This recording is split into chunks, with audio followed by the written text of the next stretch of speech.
Atenção! Começa agora uma teleaula de Ciências do Ensino Fundamental. Você vai assistir a teleaula de número 11. Bons estudos!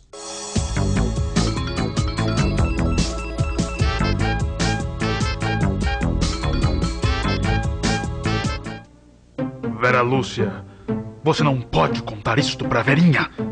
Ela não vai suportar. Posso sim, é o meu dever. Minha filha, eu preciso te revelar um segredo. Seu verdadeiro pai é o Antônio. Não acredito. Por que parou?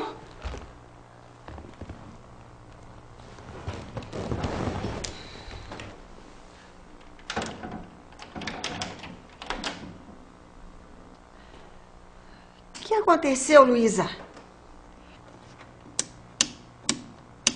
Descobri qual o problema, tia. Queimou o fusível. Mas justo agora que a Vera Lúcia ia contar o segredo dela? Não é isso, tia. O fusível queimou justo agora para proteger os seus aparelhos. Como assim? Não entendi. Calma que eu já vou te explicar.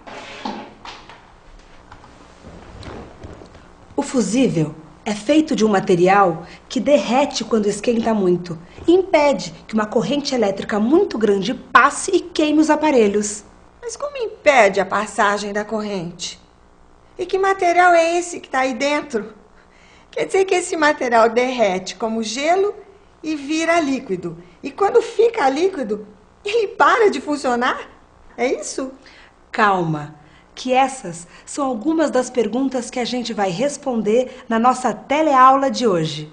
Na teleaula de hoje, vamos estudar um grupo de substâncias que formam o nosso planeta, os metais. Nós vamos identificar as diferenças entre os metais e os outros elementos, a partir de suas propriedades. E descobriremos que até quando estão derretidos, os metais conduzem eletricidade. Estudaremos também para que servem os metais e quais as suas características.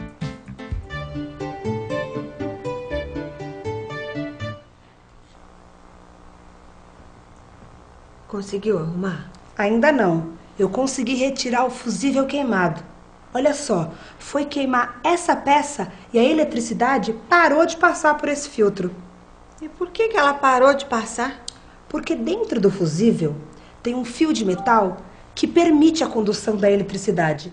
E esse fio de metal se rompeu. A senhora poderia me responder o que é isso? Ai, eu não sei, meu filho. Não tem nem ideia? Não tem não, com certeza. Quer arriscar? Vou tentar um pouco para ver. Então diga o que a senhora acha que é isso. Acho que é uma bateria de uma coisa assim que eu não sei, né? Isso aqui? Sim. Fusível. É uma sobrecarga, isso daí queima. É conectado no quadro, né? E quando há uma descarga elétrica, eles seguram a energia, né? A descarga, né? Então é uma peça de segurança. Isso, com certeza. E você sabe me explicar como que funciona algum deles aqui? Ah, sei. Isso aqui é um fusível NH, tá entendendo? Uhum. Então isso aqui nem usa mais. Isso aqui, por exemplo. Isso aqui a gente usa em seccionadora, em chave seccionadora. Certo. Isso aqui a gente nem usa mais, isso aqui é o tempo do meu avô. Mas é um fusível? É um fusível, com certeza. E esses menores? Isso aqui usa em rádio, em tipo eletrodoméstico, essas coisas aí. Essas peças aqui são fusíveis. Eles são dispositivos que encontramos em alguns aparelhos da casa e também nos carros. O fusível serve para a proteção de circuitos elétricos e é constituído de um material que funde, interrompendo o circuito quando a corrente que o percorre ultrapassa um valor determinado. É incrível que por causa de uma pecinha dessas, os meus aparelhos pararam de funcionar. Na verdade, tia, é o metal que está dentro do fusível que faz o serviço. Um metal? Mas o que o metal tem a ver com corrente elétrica? É que o metal, ao contrário de outros materiais, é um bom condutor de eletricidade. Que outros materiais? Como é que dá para saber isso? Vamos conferir isso numa experiência. Para conferir quais elementos são bons ou maus condutores de eletricidade, vamos realizar a seguinte experiência. Nós pegamos uma pilha grande, uma lâmpada e 3 pedaços de fio elétrico. Bom, Primeiro, conectamos os fios à pilha. Depois, seguramos um dos fios ligados à pilha e conectamos à lâmpada. Uma das pontas do outro fio conectado à pilha ficará solta. Por fim, ligamos uma das pontas do último fio à lâmpada. E a outra ponta também deixamos solta. Com todas as peças conectadas, nós temos aqui um pequeno circuito elétrico. Mas antes de testar com metais, vamos ver se outros materiais são bons condutores de eletricidade. Vamos testar com pente de plástico. Com plástico não aconteceu nada. Vamos ver agora com essa colher de pau. Será que esse circuito elétrico não está com defeito? Com a madeira também não aconteceu nada. Vamos ver agora com essa colher de aço inox. Está vendo? Com o metal, a corrente elétrica passa. Mas com qualquer metal vai ser igual? Não sei. Vamos ver o que acontece com este anel de ouro. Uau! O ouro é um bom condutor de eletricidade. Bom, isso significa que cada material tem uma determinada condutividade elétrica. A madeira e o plástico têm baixa condutividade elétrica. Já a colher de aço inox e o anel de ouro são bons condutores de eletricidade. Isso mesmo. Agora, vamos dar uma olhada numa outra coisa. Com a experiência, a gente conseguiu ver bem a diferença de condutividade entre um material e o outro. Agora, olha só o que vai acontecer.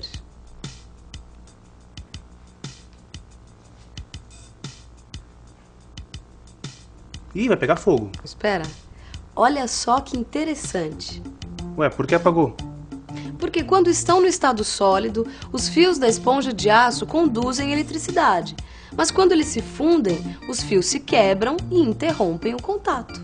Quer dizer que quando o metal atinge seu ponto de fusão, isso quer dizer que ele muda sua capacidade de condução elétrica? Não, não é bem isso. É que ao se fundir, o filamento muda sua forma.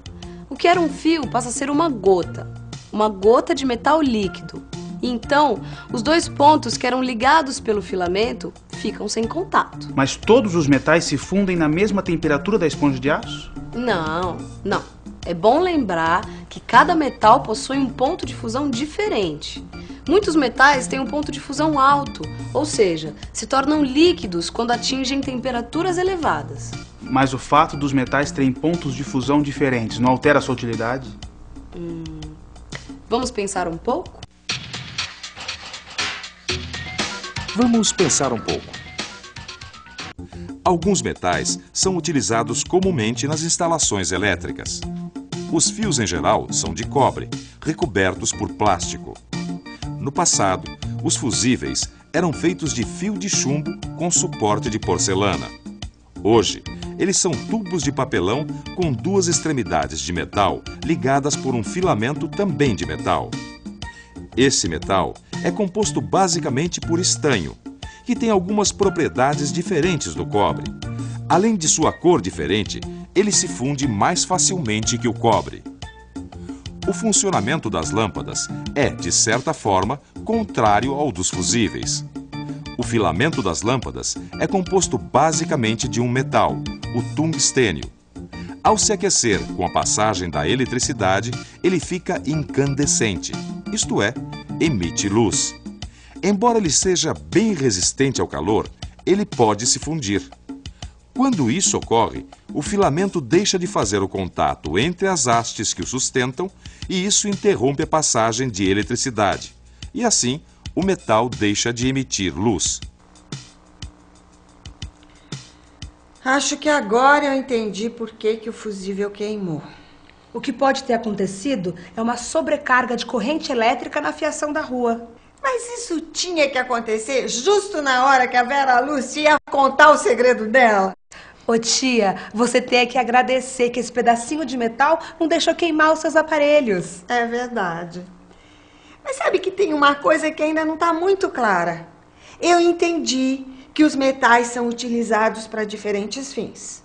E também que alguns metais se fundem mais rápido do que os outros. Mas uma coisa que ainda não está muito clara é como identificar esses metais na natureza. Para identificar os metais na natureza, a gente tem que fazer algumas pesquisas mais aprofundadas, pesquisas geológicas. E no nosso país, no Brasil, tem uma vegetação que cobre as rochas. Então a gente não consegue ver o que está por debaixo do solo e das florestas. Então para isso é necessário fazer todo um trabalho geológico de investigação, por exemplo, a perfuração. É feita uma sondagem, às vezes profunda, 200, 300 metros, e a partir da obtenção de um testemunho dessa rocha, a gente pode olhar e ver se tem aquele metal ou não. Às vezes tem alguns metais que estão num material que não é visível com aquele aspecto típico do metal, aquele aspecto metálico que todo mundo conhece.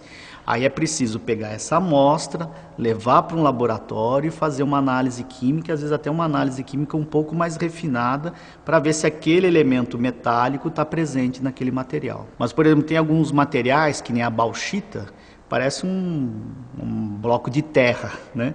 E ela tem muito alumínio dentro daquele material. Então, por exemplo, o ouro, né? O ouro é visível, né? Vocês vão poder ver pelas amostras, aquele aspecto dele, o dourado dele é diferente dos outros minerais. Desse jeito fica bem mais fácil reconhecer os metais. Mas tem outra forma de saber se um determinado elemento é ou não um metal. E qual é? Basta você olhar uma tabela periódica. E como é uma tabela periódica? Isso é uma tabela periódica dos elementos químicos. Uma tabela periódica é a disposição sistemática dos elementos em função de suas propriedades. Como podemos ver, os elementos são organizados em linhas, que correspondem aos períodos. E os elementos da tabela também estão organizados em colunas, que formam os grupos.